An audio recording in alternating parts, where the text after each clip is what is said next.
Welcome to 1 Minute Products. This episode features a short audiobook created with the help of AI.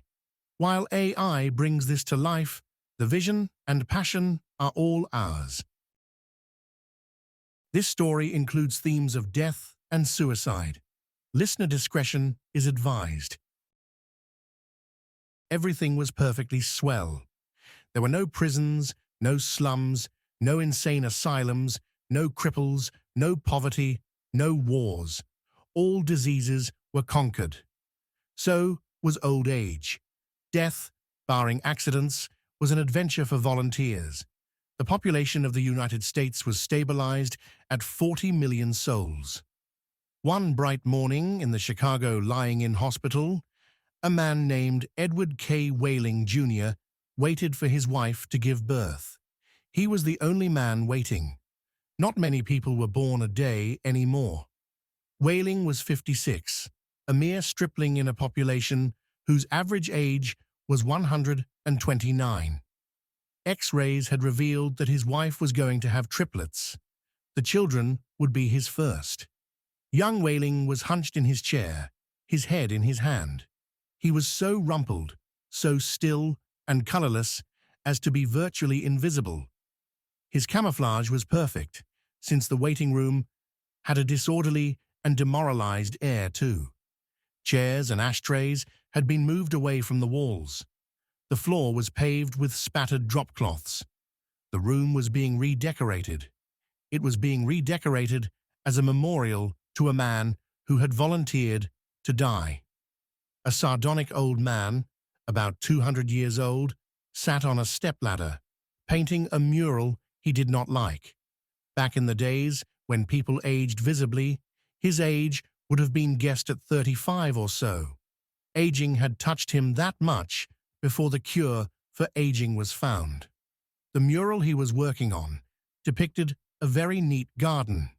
Men and women in white, doctors and nurses, turned the soil, planted seedlings, sprayed bugs, spread fertilizer. Men and women in purple uniforms pulled up weeds, cut down plants that were old and sickly, raked leaves, carried refuse to trash burners. Never, never, never, not even in medieval Holland nor old Japan, had a garden been more formal, been better tended. Every plant had all the loam, light, water, air, and nourishment it could use. A hospital orderly came down the corridor, singing under his breath a popular song. "If you don't like my kisses, honey, here's what I will do. I'll go see a girl in purple. Kiss this sad world toodaloo. If you don't want my lovin', why should I take up all this space? I'll get off this old planet. Let some sweet baby have my place." The orderly looked in at the mural and the muralist. "Looks so real," he said. "I can practically imagine I'm standing in the middle of it." "What makes you think you're not in it?" said the painter. He gave a satiric smile. "It's called the happy garden of life, you know." "That's good of Dr. Hitz," said the orderly. He was referring to one of the male figures in white, whose head was a portrait of Dr. Benjamin Hitz, the hospital's chief obstetrician. Hitz was a blindingly handsome man. "Lot of faces still to fill in," said the orderly. He meant that the faces of many of the figures in the mural were still blank. All blanks were to be filled with portraits of important people on either the hospital staff or from the Chicago office of the Federal Bureau of Termination. "Must be nice to be able to make pictures that look like something," said the orderly. The painter's face curdled with scorn. "You think I'm proud of this daub?" he said. "You think this is my idea of what life really looks like?" "What's your idea of what life looks like?" said the orderly. The painter gestured at a foul drop cloth. "There's a good picture of it," he said. "Frame that, and you'll have a picture a damn sight more honest than this one." "You're a gloomy old duck, aren't you?" said the orderly. "Is that a crime?" said the painter. The orderly shrugged. "If you don't like it here, Grandpa," he said, and he finished the thought with the trick telephone number that people who didn't want to live anymore were supposed to call. The zero in the telephone number he pronounced naught. The number was 2BR02B. It was the telephone number of an institution whose fanciful sobriquets included Automat, Birdland, Cannery, Catbox, Delouser, Easy Go, Goodbye, Mother, Happy Hooligan, Kiss Me Quick, Lucky Pierre, Sheep Dip, Wearing Blendor, Weep No More, and Why Worry? To be or not to be was the telephone number of the municipal gas chambers of the Federal Bureau of Termination. The painter thumbed his nose at the orderly. "When I decide it's time to go," he said, "it won't be at the Sheep Dip." "A do-it-yourselfer, eh?" said the orderly. "Messy business, Grandpa. Why don't you have a little consideration for the people who have to clean up after you?" The painter expressed with an obscenity his lack of concern for the tribulations of his survivors. "The world could do with a good deal more mess, if you ask me," he said. The orderly laughed and moved on. Wailing, the waiting father mumbled something without raising his head, and then he fell silent again. A coarse, formidable woman strode into the waiting room on spike heels. Her shoes, stockings, trench coat, bag, and overseas cap were all purple, the purple the painter called the color of grapes on Judgment Day. The medallion on her purple musette bag was the seal of the Service Division of the Federal Bureau of Termination, an eagle perched on a turnstile.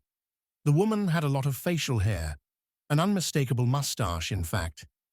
A curious thing about gas chamber hostesses was that no matter how lovely and feminine they were when recruited, they all sprouted mustaches within 5 years or so.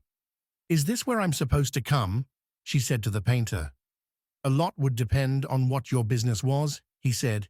"You aren't about to have a baby, are you?" "They told me I was supposed to pose for some picture," she said. "My name's Leora Duncan." She waited. "And you dunk people," he said. "What?" she said. "Skip it," he said. "That sure is a beautiful picture," she said. "Looks just like heaven or something." "Or something," said the painter. He took a list of names from his smock pocket.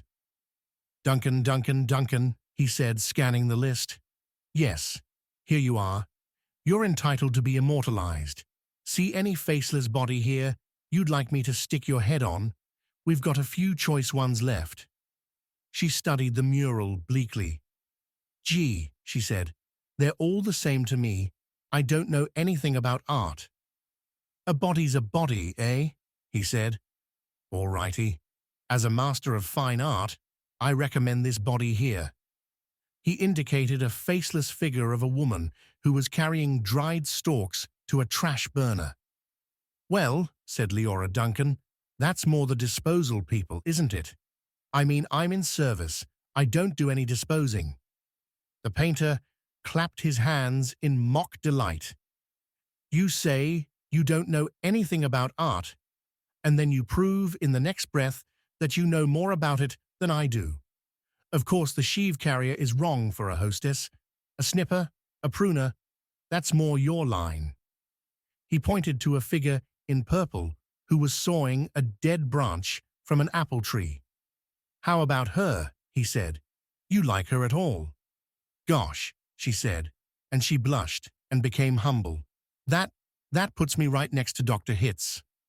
"That upsets you?" he said. "Good gravy, no," she said. It's just such an honor." "Ah, you admire him, eh?" he said. "Who doesn't admire him?" she said, worshipping the portrait of Hitz. It was the portrait of a tanned, white-haired, omnipotent Zeus, 240 years old. "Who doesn't admire him?" she said again. "He was responsible for setting up the very first gas chamber in Chicago." "Nothing would please me more," said the painter, "than to put you next to him for all time. Soaring off a limb, that strikes you as appropriate?" "That is kind of like what I do," she said. She was demure about what she did, What she did was make people comfortable while she killed them. And while Leora Duncan was posing for her portrait, into the waiting room bounded Dr. Hitz himself. He was 7 feet tall, and he boomed with importance, accomplishments, and the joy of living. "Well, Miss Duncan," he said, and he made a joke. "What are you doing here?" he said. "This isn't where the people leave. This is where they come in." "We're going to be in the same picture together," she said shyly. "Good," said Dr. Hitz heartily. "And say, isn't that some picture?" "I sure am honored to be in it with you," she said. "Let me tell you," he said, "I'm honored to be in it with you. Without women like you, this wonderful world we've got wouldn't be possible." He saluted her and moved toward the door that led to the delivery rooms. "Guess what was just born?" he said. "I can't," she said. "Triplets," he said. "Triplets," she said. She was exclaiming over the legal implications of triplets. The law said that no newborn child could survive unless the parents of the child could find someone who would volunteer to die. Triplets, if they were all to live, called for 3 volunteers. "Do the parents have 3 volunteers?" said Leora Duncan. "Last I heard," said Dr. Hitz, "they had 1 and were trying to scrape another 2 up." "I don't think they made it," she said. "Nobody made 3 appointments with us. Nothing but singles going through today, unless somebody called in after I left." "What's the name?" "Wailing," said the waiting father, sitting up, red-eyed and frowsy. "Edward K. Wailing, Jr. is the name of the happy father-to-be." He raised his right hand, looked at a spot on the wall, gave a hoarsely wretched chuckle. "Present," he said. "Oh, Mr. Wailing," said Dr. Hitz, "I didn't see you." "The invisible man," said Wailing. "They just phoned me that your triplets have been born," said Dr. Hitz. "They're all fine, and so is the mother. I'm on my way in to see them now." "Hooray," said Wailing emptily. "You don't sound very happy," said Dr. Hitz. "What man in my shoes wouldn't be happy?" said Wailing. He gestured with his hands to symbolize carefree simplicity. "All I have to do is pick out which one of the triplets is going to live, then deliver my maternal grandfather to the happy hooligan, and come back here with a receipt." Dr. Hitz became rather severe with Wailing, towered over him. "You don't believe in population control, Mr. Wailing," he said. "I think it's perfectly keen," said Wailing tautly. "Would you like to go back to the good old days when the population of the Earth was 20 billion, about to become 40 billion, then 80 billion, then 160 billion? "Do you know what a druplet is, Mr. Wailing?" said Hitz. "Nope," said Wailing sulkily. "A druplet, Mr. Wailing, is one of the little knobs, one of the little pulpy grains of a blackberry," said Dr. Hitz. "Without population control, human beings would now be packed on this surface of this old planet like druplets on a blackberry. Think of it." Wailing continued to stare at the same spot on the wall. "In the year 2000, said Dr. Hitz, "before scientists stepped in and laid down the law, there wasn't even enough drinking water to go around, and nothing to eat but seaweed. And still, people insisted on their right to reproduce like jackrabbits, and their right, if possible, to live forever." "I want those kids," said Wailing quietly. "I want all 3 of them." "Of course you do," said Dr. Hitz. "That's only human." "I don't want my grandfather to die either," said Wailing. "Nobody's really happy about taking a close relative to the cat box," said Dr. Hitz gently, sympathetically. "I wish people wouldn't call it that," said Leora Duncan. "What?" said Dr. Hitz.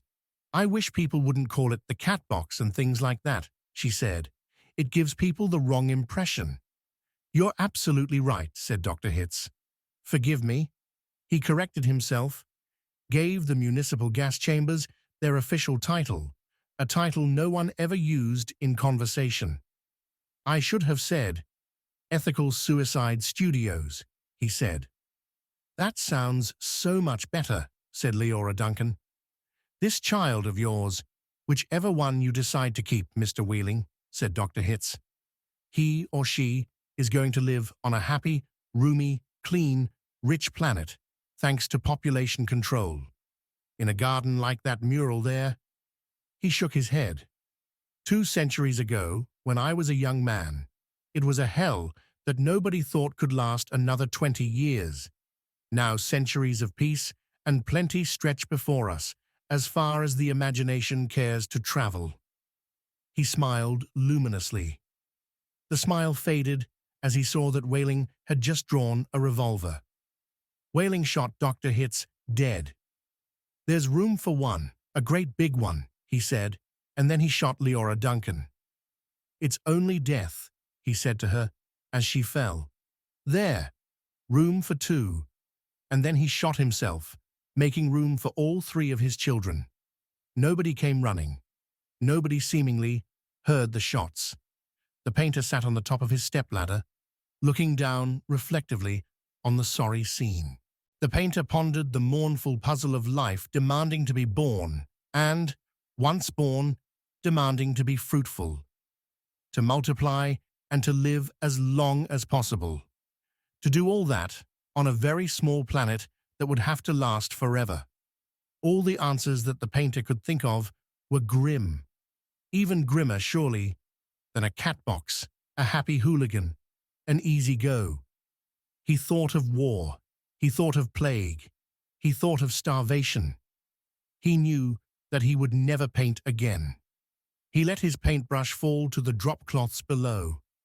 And then he decided he had had about enough of life in the happy garden of life too, and he came slowly down from the ladder. He took Whaling's pistol, really intending to shoot himself, but he didn't have the nerve. And then he saw the telephone booth in the corner of the room. He went to it, dialed the well-remembered number, 2BR02B. Federal Bureau of Termination, said the very warm voice of a hostess. How soon could I get an appointment? He asked, speaking very carefully. We could probably fit you in late this afternoon, sir, she said. It might even be earlier, if we get a cancellation. All right, said the painter, fit me in if you please.